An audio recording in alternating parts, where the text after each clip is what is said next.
In October 1954, a woman named Elara Venn handed her daughter a wooden box containing 12 hand-drawn street maps, 23 pages of handwritten notes, and a single municipal planning document from before the renaming. The maps showed a city called Meridian, with street names no one had used in 63 years. Inside the box was a city that no longer existed on any official record. Elara Venn was born in 1863 in Meridian City, the administrative capital of what was then the eastern province of Valencia. She was 91 when she gave her daughter Mirtha that box. She died 4 months later, in February 1955, taking with her the last living memory of what the streets had been called before the municipal restructuring of 1891. Her daughter kept the box but didn't open it for another 11 years. When she finally did, she found something that didn't match any official history of Meridian she could locate. The maps were detailed, street by street, block by block. Elara had drawn them from memory sometime in the late 1940s, labeling each thoroughfare with its original name, Thorngate Avenue. Silvercross Lane, the long diagonal route through the warehouse district called Keeper's Run. None of these names appeared in any city directory published after 1891. The official explanation, repeated in every municipal document from that year forward, was simple. The old naming system had been inconsistent, confusing, and based on obsolete geographical references. A city commission had voted to modernize the system, replacing the old names with a logical grid based on numbered streets running north to south and lettered avenues running east to west. Meridian became a city of coordinates: 1st Street, 2nd Street, 3rd Street, Avenue A, Avenue B, Avenue C. Clean, orderly, efficient, the kind of system a growing industrial city needed. The vote was recorded as unanimous. The restructuring took effect on the 14th of June, 1891. Within 6 months, the old names had been removed from every official document, every map, every city directory. That is the story. But here is what Elara told her daughter before she died. The vote wasn't unanimous. It wasn't even a vote. The old street names didn't disappear because they were confusing. They disappeared because they contained information. I found Mirtha Venn's account in the Valencia Central Archives while researching something else entirely. I was tracing property transfer records from the 1880s, trying to understand a gap in the documented ownership of several large parcels near the riverfront district.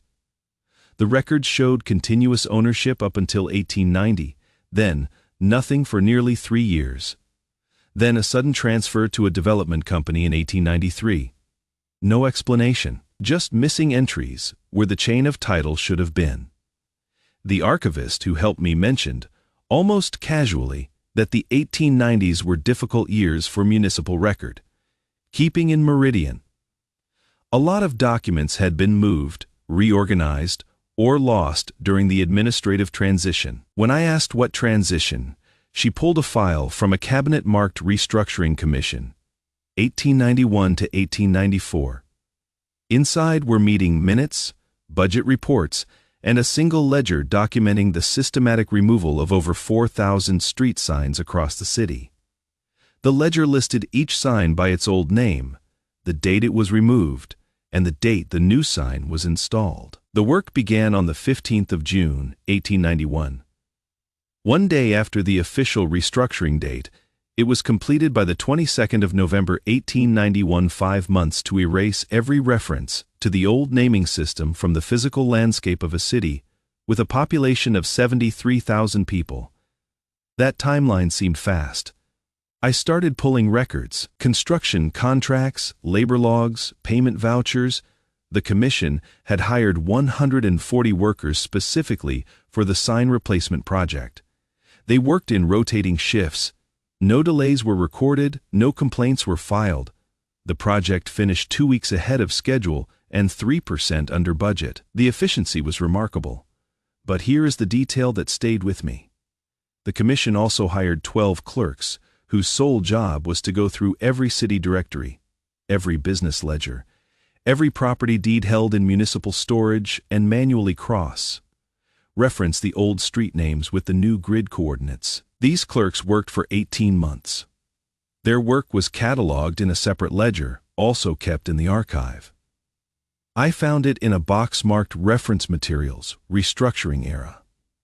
The ledger showed that the clerks had processed over 90,000 individual documents. They had updated street addresses on tax records, business licenses, property deeds, marriage certificates, death certificates, and census forms. Every reference to the old street names was methodically located, annotated with the new grid coordinate, and marked as updated. The work was thorough. It was expensive, and according to the budget reports, it cost the city nearly as much as the physical sign replacement itself. Why would a city spend that much effort, not just changing street signs, but retroactively changing every historical reference to those streets in its archives?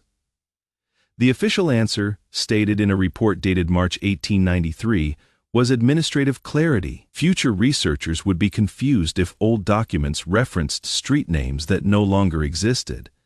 Better to update everything to match the new system. Logical, reasonable, except for one detail. In the same archive, I found a folder of citizen petitions filed between June and August 1891. 27 letters addressed to the City Commission, all asking the same question. Why were the street names being changed? The letters came from shopkeepers, property owners, and long-time residents. They weren't protesting. They were asking for an explanation. Several noted that they had heard no discussion of the restructuring before it was announced. One letter, dated the 3rd of July, 1891, pointed out that the old names carried historical significance tied to the founding families of Meridian. Another, dated the 18th of July, asked if there was a written record of what the old names had meant. The Commission's response, sent as a form letter to all 27 petitioners, stated that the old naming system had been based on obsolete landmarkers and private family references that held no relevance to modern municipal governance.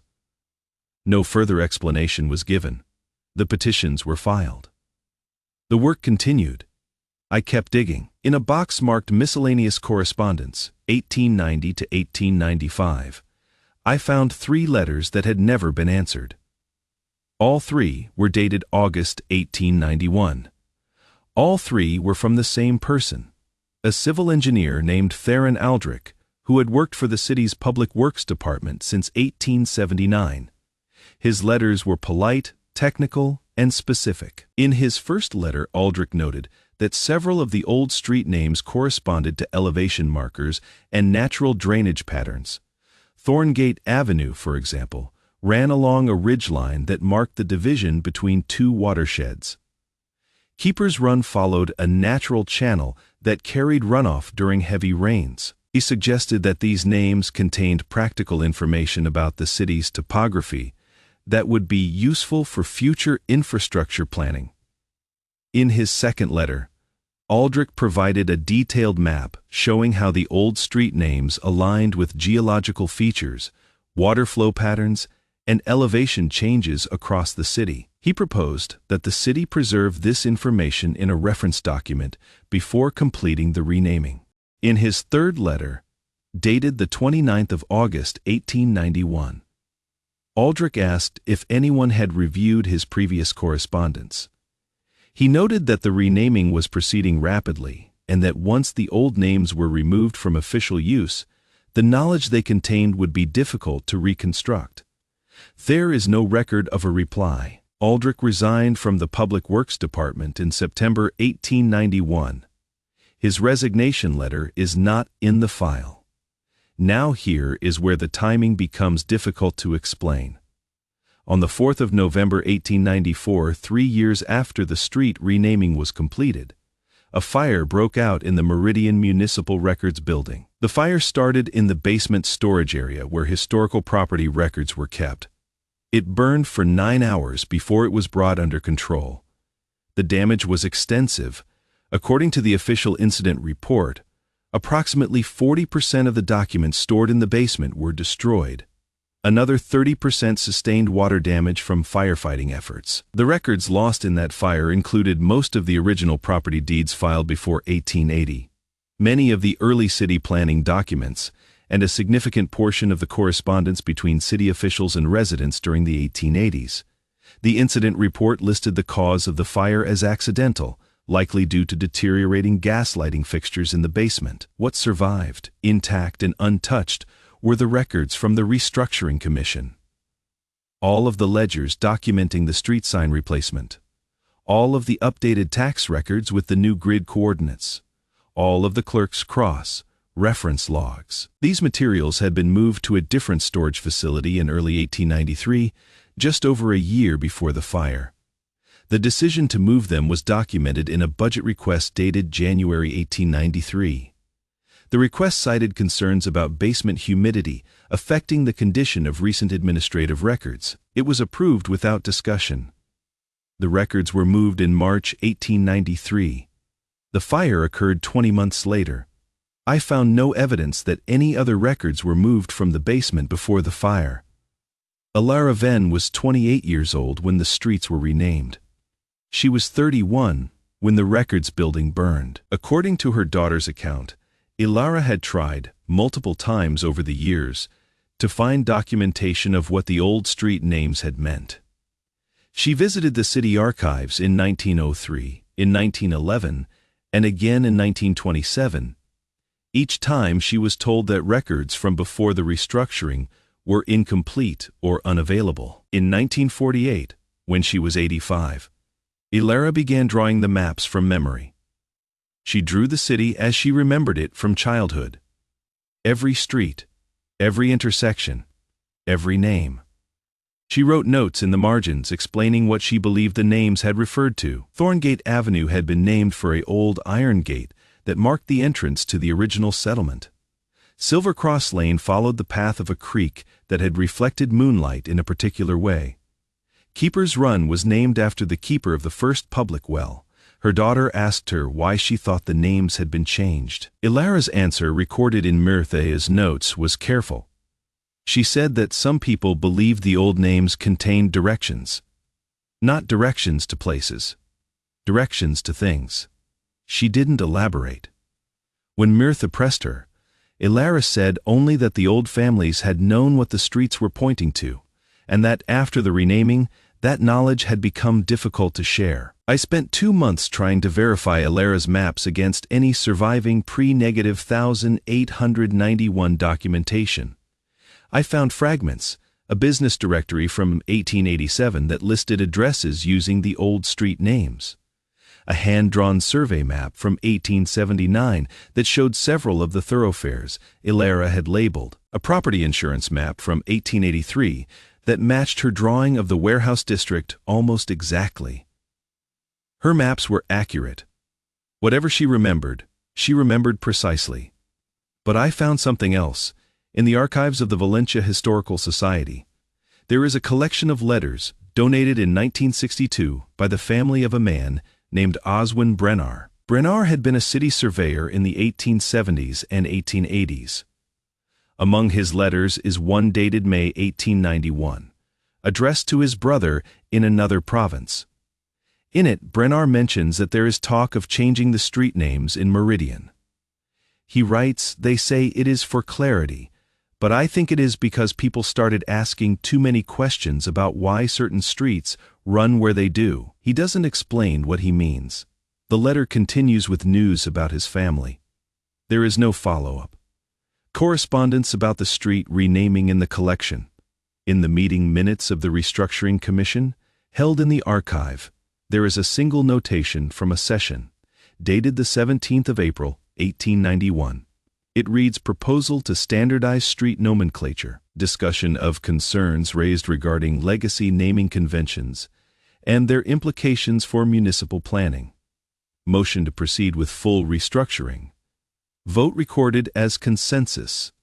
The word consensus appears instead of a vote count. This is the only commission decision in the entire archive that uses that phrasing.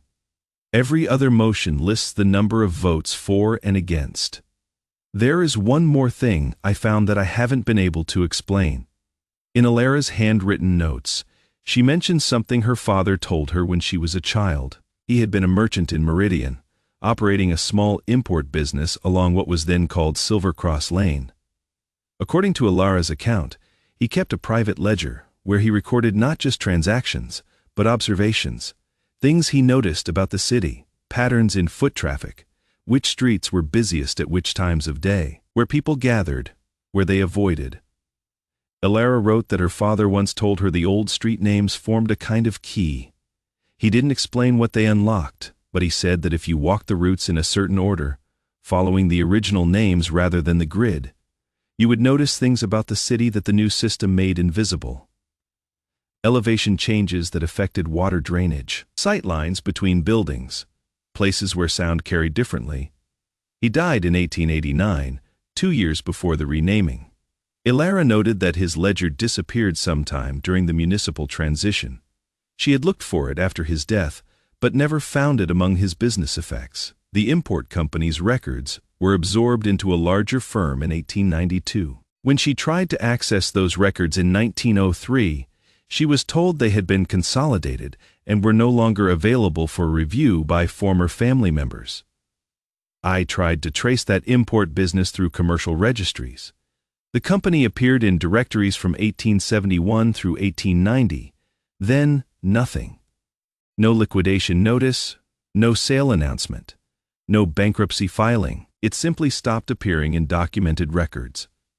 The building where it had operated, at what would have been 47 Silvercross Lane, became 318 Avenue C in the new system. The property changed hands 3 times between 1891 and 1895. Each time, the transaction was recorded with minimal detail. Just an address, a price, and a date. I found one more letter in the Valencia Historical Society archives. It was written in 1896 by a woman named Celestine Harrow, addressed to the editor of the Meridian Chronicle newspaper. The letter was never published. It was filed with a note, declined, subject matter unclear. In the letter, Harrow asks if anyone else remembers when the streets had different names.